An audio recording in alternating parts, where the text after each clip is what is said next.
Bonjour les amis, nous voici début août, retour dans le potager pour cette émission spéciale potager. Et on va regarder un petit peu ce qui se passe avec ce temps surprenant. C'est tantôt de la pluie, tantôt du soleil comme en ce moment, mais ça ne va pas durer. Et là, eh bien, ça pousse évidemment énormément au potager. Avec toutes ces averses, on a de la chance parce qu'on récupère de l'eau. Et si jamais dans les semaines qui viennent, c'est un peu sec, on aura des réserves. Il y a un dicton qui dit « à la Sainte-Abelle, récolte tes mirabelles ». Ça tombe bien, c'est le début du mois d'août et c'est en ce moment qu'on récolte les mirabelles, si bien sûr les fruits ont poussé. Au sommaire de cette émission, on va d'abord faire un gros plan sur les semis. On a récolté les pommes de terre, on va remplacer avec différents semis. Ensuite, on parlera d'une plante particulière, une plante trapue, c'est le poivron Waldo. On ira ensuite sur la taille des courges en passant par une recette de tomates, de carpaccio de tomates, et on finira par la récolte des haricots. Sans oublier la monarde, une plante vivace en fleurs. Au mois d'août, on a commencé les récoltes, elles sont déjà bien entamées, c'est le cas d'ailleurs pour les pommes de terre et les légumes racines. On va donc tout arracher, j'espère que vous aurez une bonne récolte, et ensuite on va pouvoir remettre le terrain en état, avoir toute cette terre disponible pour un nouveau semis. Pour les semis, on va choisir des plantes qui ont une levée assez rapide. Et on va commencer par les épinards. Alors les épinards, vous connaissez, ne croyez pas que ça renforce, c'est pas le cas. Il n'empêche que c'est très bon à manger, soit en salade, soit cuit. Alors on va les semer en ce moment dans une terre évidemment bien préparée.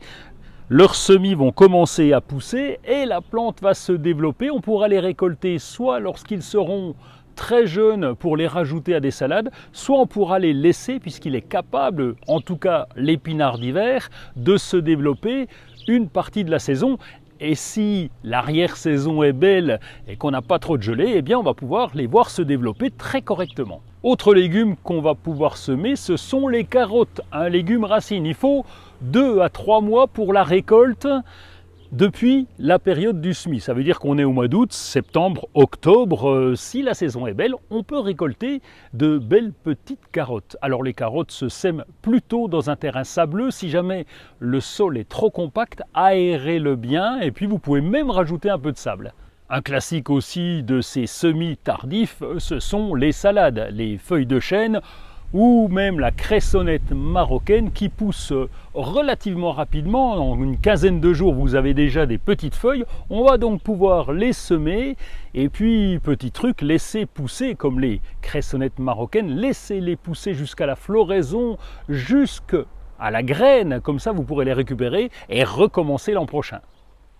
Quand on a un carré potager comme celui-là, on va essayer de trouver des légumes assez compacts, assez trapus pour cultiver tout ce monde dans cette petite surface. Et c'est le cas de ce poivron qui s'appelle Waldo, W-A-L-D-O, c'est un nom assez simple à retenir, qui est très compact, qui pousse pas très haut, environ 50 cm de haut, et qui fait des fruits très charnus. Alors ils ont une couleur un peu ivoire, le fruit ne se développe pas énormément, mais il y en a beaucoup sur la plante. Et un autre avantage de ce poivron Waldo, c'est qu'il est résistant au virus de la mosaïque qui a tendance à attaquer les poivrons et contre elle il n'y a rien à faire, donc autant profiter. Avec l'alternance de pluie et de soleil, les courges, les potirons, les cucurbitacées en général se développent de façon exponentielle.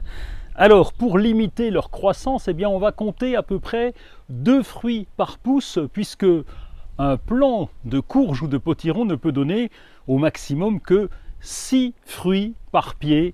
On se limite à ça, sinon on a beaucoup de fructification et que des petits fruits. Donc si on veut des gros fruits, eh bien, on va couper les tiges juste après 2 gros fruits. On coupe après une feuille et on laisse se développer le plant. En ce moment, la récolte des tomates bat son plein. On va chercher différentes recettes pour changer un peu du quotidien. Et dans ces recettes, eh bien, je vous propose le carpaccio de tomates avec la variété As de cœur. Pourquoi As de cœur? Tout simplement parce que sa chair est très ferme, elle se découpe très facilement. On va donc couper ces tomates en fines lamelles, on va les déposer sur un plat, on va rajouter un assaisonnement, là c'est vous qui décidez, si vous rajoutez du sel, du poivre, de l'huile d'olive, du vinaigre, enfin tout ce que vous voulez.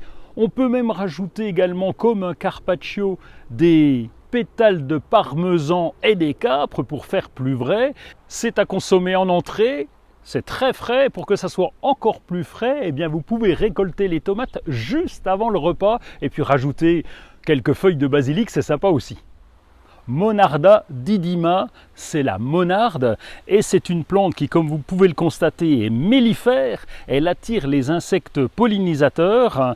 Elle est vivace, donc elle va repousser chaque année. Elle est résistante au froid et à la sécheresse. Elle va tenir jusqu'à moins 20 degrés environ et ses fleurs et ses feuilles sont comestibles. Les fleurs fraîches servent de condiment pour les salades. On peut aussi en rajouter dans la viande, dans le poisson.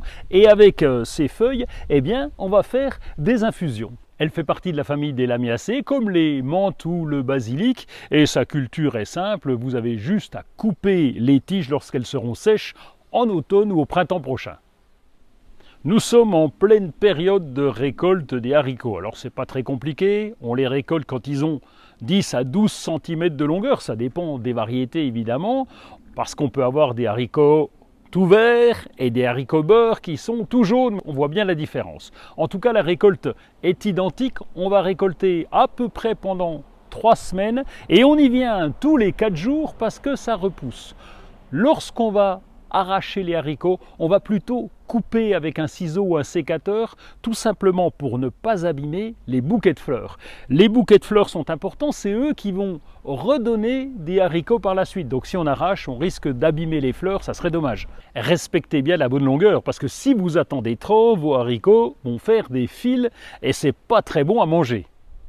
Vous l'aurez compris, le mois d'août, c'est le plein boom du potager. Non seulement il faut surveiller les insectes, les maladies, les limaces qui sont bien présentes avec ce temps humide, mais il y a aussi toutes les récoltes et les transformations. Donc on ne comprend même pas que vous puissiez partir en vacances à cette période alors qu'il y a tellement de choses à faire dans le potager. Bon, si ce n'est pas fait, bonnes vacances quand même.